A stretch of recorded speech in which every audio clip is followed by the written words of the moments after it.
Hi guys, welcome back to 10 Minute Kitchen. Today I'm going to show you my easy tempura barramundi with a tartar sauce using SodaStream sparkling water.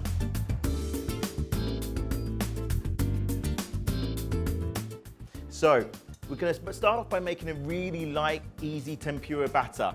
I've got 50 grams of rice flour and 50 grams of 00 flour. You can use plain flour if you don't have 00 flour in your cupboard, but it gives it that little bit more elasticity and a little bit lighter crisp to it as well. So 50 and 50, pinch of salt, pinch of pepper, and then you want about 200 ml of sparkling water.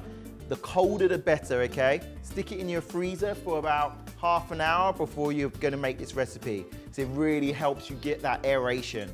So now we're just gonna give that a good whisk together. And with any kind of batter, any kind of tempura, it's always about keeping that air.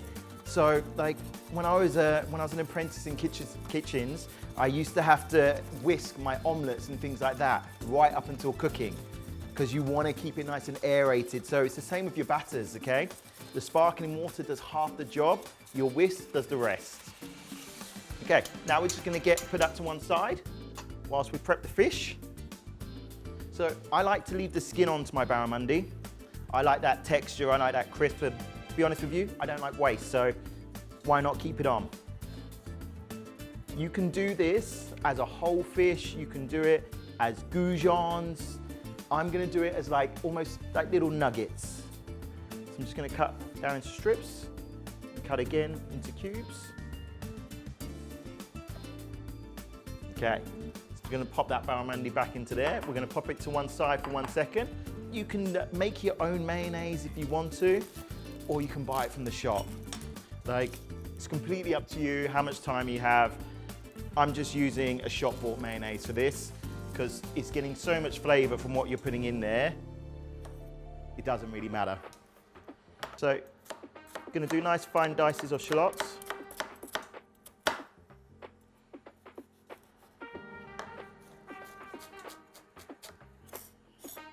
Same again for garlic.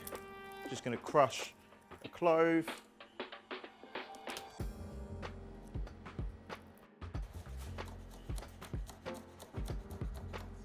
So guys, the best trick I've got for you when you're crushing garlic at home, once you've got it chopped like that, nice and fine, a little bit of salt on the top, and then you just wanna take your knife and smush it.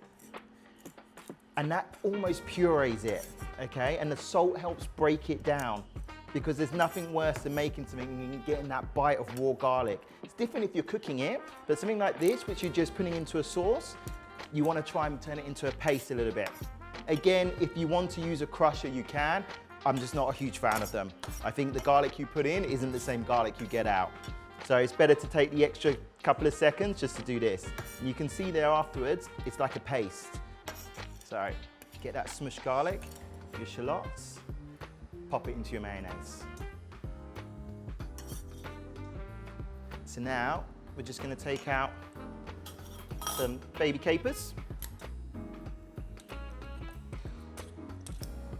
Looking at about a tablespoon, a nice heaped tablespoon. Some cornichons or gherkins. And then just going to roughly chop it all.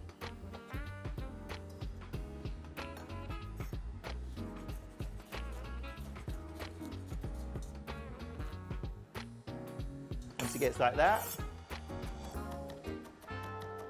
and then you just run your knife all over it. Doesn't need to be too fine, quite rough. I like a nice rustic tartar sauce, you know. I love gherkins, I love capers, you know, I love that aniseed sort of sharp, acidic flavors you get from the pickles. So all of that straight in to your mayonnaise. Okay, now we're gonna finish off the tartar sauce with some fresh parsley. Don't need too much.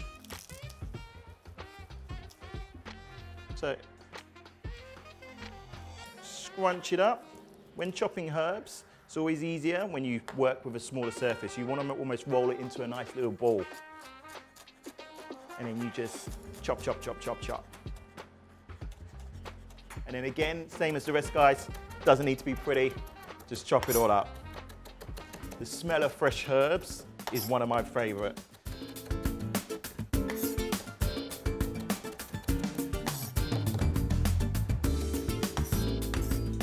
There you go. Nicely chopped, straight in.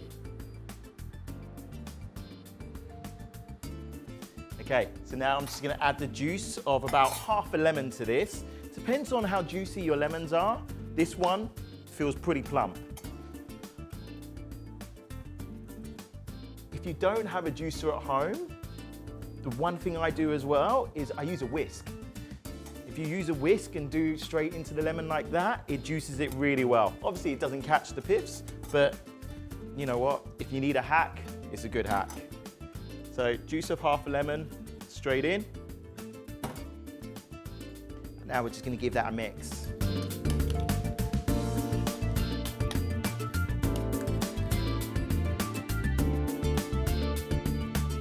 All right, so now we're just gonna finish off the barramundi, popping it into a little bit of rice flour just to coat it.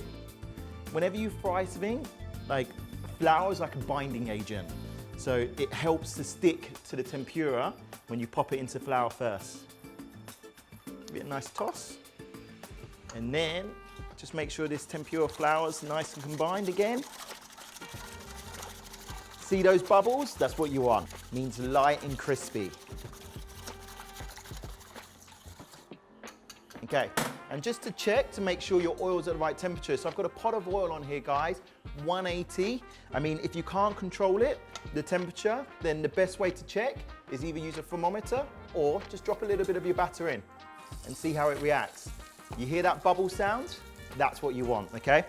So we're gonna go batter into fish, nicely coat. All right, so then we'll just pop in these bad boys. Always be quite gentle, guys, okay, when you're working with hot oil. Nice and slow. Make sure you're popping them into the fryer at different points so they've all got space to cook. You don't want to put them all in the same place so that when it cooks, they stick.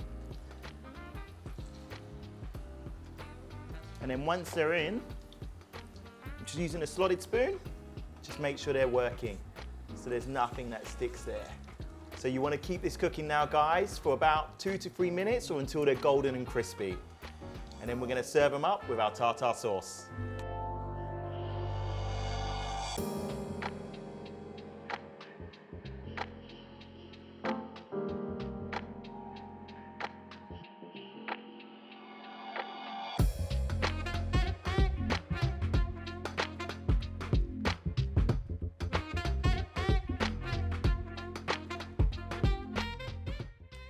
Here we have it, guys. Beautiful, crispy tempura barramundi. You can hear the crunch on that already. And then your delicious tartar sauce. Just gonna finish that with a little bit of picked parsley, just to, you know, chefy it up a little bit. There you go. There you have it. My tempura barramundi using the SodaStream iced sparkling water with a very quick and easy tartar sauce. The proof is in the crunch. Oh yeah. Crunchy on the outside, soft and juicy in the middle. It's a perfect fish. Happy Fish Fridays.